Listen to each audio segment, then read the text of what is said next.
ignorant niggas that's trying to miss what I said. Your man's a bitch, you put a purse on him. Get them wild niggas going around deaths on them. I'm the general, I can be worth something. My soldiers is ready to put a black. Hey guys, कैसे हैं आप लोग। तो guys आज की इस video के अंदर मैं बात करने वाला हूँ डीसी के एक काफी पॉपुलर कैरेक्टर के बारे में।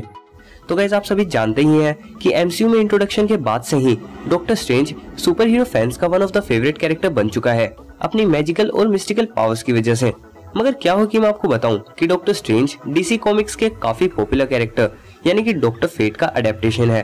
और मैं सोच रहा था कि इन दोनों के बीच में एक वर्सेस बैटल पर वीडियो बनाऊं, पर दोनों की बैटल देखने से पहले आपको डॉक्टर फेट की भी ओरिजिन्स और पावर्स एंड एबिलिटीज के बारे में पता होना चाहिए। तो गाइस मेरा नाम है दीपक और आज की इस वीडियो में मैं आपको बताने वाला हूँ डीसी कॉमिक्स के सोर्सर सुप्रीम डॉक्टर फेट के बारे में। और स्टार्ट करने से पहले मैं ये बात कहना चाहूंगा कि अगर आप इस चैनल पर नए हो तो इसे सब्सक्राइब करके बेल आइकन को जरूर दबा देना। So without wasting any more time let's just jump into the video. Doctor strange और डॉक्टर फेट काफी सिमिलर कैरेक्टर्स हैं और डॉक्टर स्ट्रेंज की कॉमिक्स में अपीयरेंस डॉक्टर फेट के 20 साल बाद हुई थी। इससे आप समझ ही गए होंगे कि मैंने पहले डॉक्टर स्ट्रेंज को डॉक्टर फेट का अडेप्टेशन क्यों बताया था। तो गाइस ऐसे ही काफी और भी कैरेक्टर्स हैं जो कि डीसी या फिर मार्वल ने एक दूसरे से कॉपी किए हैं। इसका सबसे बड़ा एग्जांपल है डेडपूल, जो कि डीसी कॉमिक्स के डेथस्ट्रोक यानी कि स्लेड विल्सन का ही कॉपीड वर्जन है। बट स्टिल फैंस को डेडपूल डेथस्ट्रोक से काफी ज्यादा पसंद है। आपको इन दोनों में से कौन सा कैरेक्टर ज्यादा पसंद है, डेडपूल या डेथस्ट्रोक? मुझे कमेंट्स में जरूर बताना और ऊपर आई बटन के अंदर इस पोल के अंदर भी पार्टिसिपेट जरूर करना। मुझे लगता है यहाँ पर मैं टॉपिक सेट किया, सॉरी।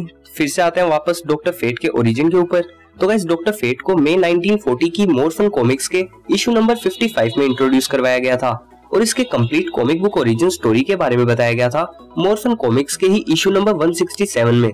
डॉक्टर फेट 1940 में आई ऑल स्टार कॉमिक्स के इशू 3 में दिखाई जस्टिस सोसाइटी ऑफ अमेरिका का भी फाउंडिंग मेंबर था। अगर आप एरोवर्स यानी कि द फ्लैश और लेजेंड्स ऑफ टुमारो जैसे शोज को फॉलो करते हैं तो आपको जस्टिस सोसाइटी ऑफ अमेरिका के बारे में पता ही होगा। डॉक्टर फेट बेसिकली एक आइडेंटिटी है, न कि कोई पर्टिकुलर पर्सन जिसका टाइटल कॉमिक्स में काफी सारे लोग अपहोल्ड कर चुके हैं। मगर आज की इस वीडियो के अंदर मैं मेनली आपको फर्स्ट डॉक्टर फेट यानी कि केंट नेल्सन के बारे में बताऊंगा।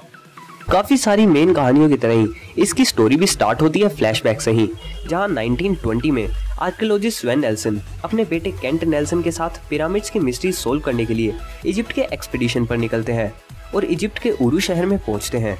और यहाँ पहुंचने के बाद केंट नेल्सन को एक पिरामिड में एक मकबरा मिलता है जो कि था नाबू का।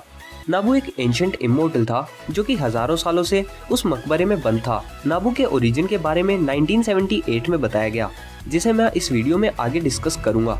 उससे पहले बैक टू केंट नेल्सन, जिसे नाबू का मकबरा मिलता है और किसी नादान बच्चे की तरह ही वो बिना किसी प्रिकॉशंस के उस मकबरे को खोल देता है और उस टूम से बहुत सी गैसेस बाहर निकलती हैं और नाबू अपनी सस्पेंडेड फॉर्म से जाग जाता है। और केंट एक मुर्दा को जागता देखकर वहाँ से भागने के बजाय उससे पूछता है कि तुम कौन हो और इस मकबरे में जिंदा कैसे थे। हाँ, यही तो करता कोई भी नॉर्मल बच्चा। आपके सामने कोई मुर्दा खड़ा हो गया और आप उससे पूछ रहे हैं कि वो कौन है। हाँ, वेल प्लेड डीसी। देखा, मैंने कहा था ना यहाँ भूत है, मैं उससे मिल कर आती हूँ। टीना, लेकिन मुझे इस भूत के इरादे कुछ ठीक नहीं लगते। अरे रुको। भूत भाई, क्या मैं तुम्हें हाथ लगाकर देख सकती हूँ?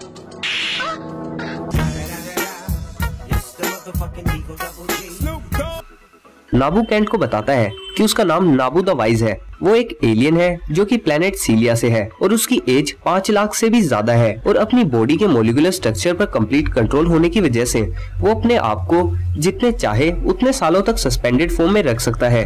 एक्साइटेड केंट न्यूज देने के लिए अपने फादर के पास जाता है, पर हर सुपर हीरो ओरिजिन में किसी न किसी की डेथ होनी तो जरूरी है ना। और अपने फादर के पास पहुंचने के बाद वो देखता है कि वो मर चुके थे। केंट के डैड की डेथ के बाद नाबू केंट के पास आकर उसे बताता है कि पिरामिड्स के सीक्रेट्स को छुपाने के लिए जब इन्हें बनाया गया था तो इनमें बहुत सारे ट्रैप सेटअप किए गए थे जिनसे पॉइजनस गैसेस निकलती हैं, जिससे इस जगह का सीक्रेट जानने वाला कभी किसी को कुछ बता ना पाए, लाइक लिटरली।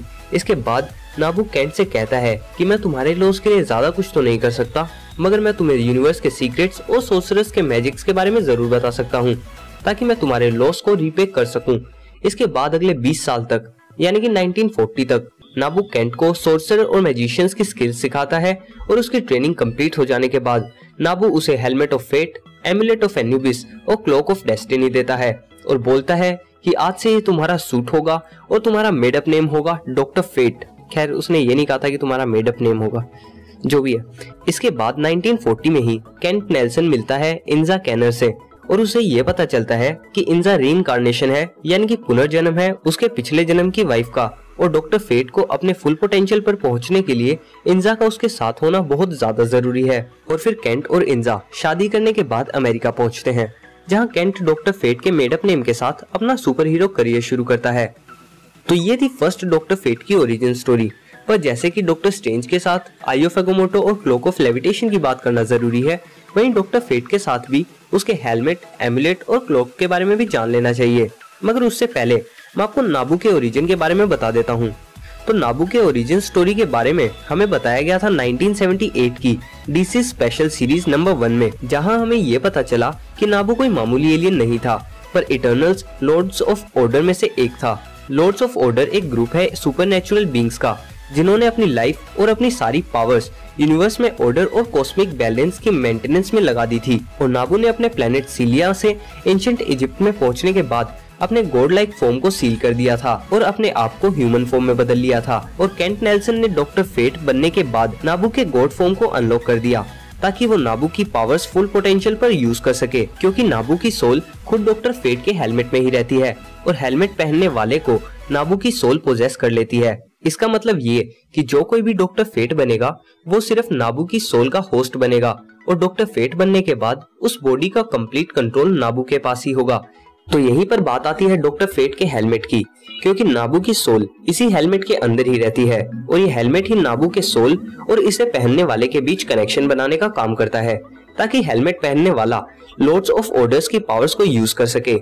और साथ ही कोई डॉक्टर फेट तभी बन सकता है जब उसके पास ही हेलमेट हो। इसलिए भले ही नाबू ने केंट नेल्सन को मैजिक तो सिखाया, पर केंट डॉक्टर फेट तभी बन पाया जब उसके पास हेलमेट आया। वैसे देखा जाए तो डॉक्टर फेट हेलमेट के बिना वैसे ही अधूरा है जैसे एमसीयू आयरन मैन के बिना। मूविंग ऑन, हेलमेट के बाद बारी आती है एमुलेट ऑफ एनुबिस की, जो कि अपने पहनने वाले को मैजिकल पावर्स के साथ साथ किसी को भी कैद करने की एबिलिटी दे देता है। इसके बाद बात आती है क्लोक ऑफ लेविटेशन की, जो कि इसे पहनने वाले को उड़ने की एबिलिटीज प्रोवाइड कर देता है। तो इन सभी एक्सेसरीज के बाद बात आती है मेन प्रोडक्ट की, यानी कि डॉक्टर फेट की पावर्स। तो डॉक्टर फेट की पावर्स में शामिल हैं spell casting, illusion casting, invisibility, knowledge of magic, invincibility, mystic sense, flying ability, super human strength, telekinesis, telepathy, pyrokinesis यानी कि आग को कंट्रोल करने की power, lightning manipulation, time travel और एज कंट्रोल। मतलब जो भी इंसान डॉक्टर फेट बनता है वो अपनी उम्र को अपने हिसाब से कंट्रोल कर सकता है, और ये सारी पावर्स डॉक्टर फेट को कॉमिक बुक वर्ल्ड के सबसे पावरफुल हीरोज में से एक बना देती हैं। डॉक्टर फेट की ओरिजिन्स और पावर्स के बाद अब बात आती है उन कैरेक्टर्स की जो कि डॉक्टर फेट बन चुके हैं। तो उन कैरेक्टर्स में शामिल है सबसे पहले तो इंजा नेल्सन, जो कि केंट नेल्सन की वाइफ थी। इसके बाद एरिक और लिंडा स्ट्रॉस, जो कि एक साथ कंबाइन होकर ही डॉक्टर फेट बन सकते थे। इन्हें नाबू ने केंट नेल्सन के मरने के बाद चूज किया था। इनके बाद डॉक्टर फेट की पावर्स मिली जैरेड स्टीवंस को, जिसने हेलमेट ऑफ फेट को एक डैगर में भी कन्वर्ट कर लिया था। जैरेड स्टीवंस के मरने के बाद डॉक्टर फेट की पावर्स मिली हॉकगर्ल और हॉकमैन के बेटे हेक्टर होल को। इसके बाद ये पावर्स मिली केंट वी नेल्सन को, जिसके बाद 2013 में डीसी न्यू 52 के खलीद बैन हसीम को नए डॉक्टर फेट के रूप में इंट्रोड्यूस कराया गया, जो कि डीसी मल्टीवर्स की अर्थ 2 से था। फाइनली 2015 में डीसी रीबर्थ के बाद अर्थ 0 के डॉक्टर फेट के रूप में Egyptian American student Khalid Kent fourth को इंट्रोड्यूस किया गया, जो कि केंट वी नेल्सन की तरह ही केंट नेल्सन का ग्रैंड नेफ्यू था। वैसे आपको नहीं लगता डॉक्टर फेट की पावर्स ज्यादा ही इधर उधर उछलती रहती हैं कैरेक्टर्स के बीच में? तो डॉक्टर फेट की पावर्स और एबिलिटीज के बारे में आपका क्या ख्याल है? नीचे कमेंट्स में मेरे साथ अपने व्यूज जरूर शेयर करना। तो गाइस ये थी वो सब चीजें जो डॉक्टर फेट के ओरिजिन से रिलेटेड मुझे अच्छी लगी।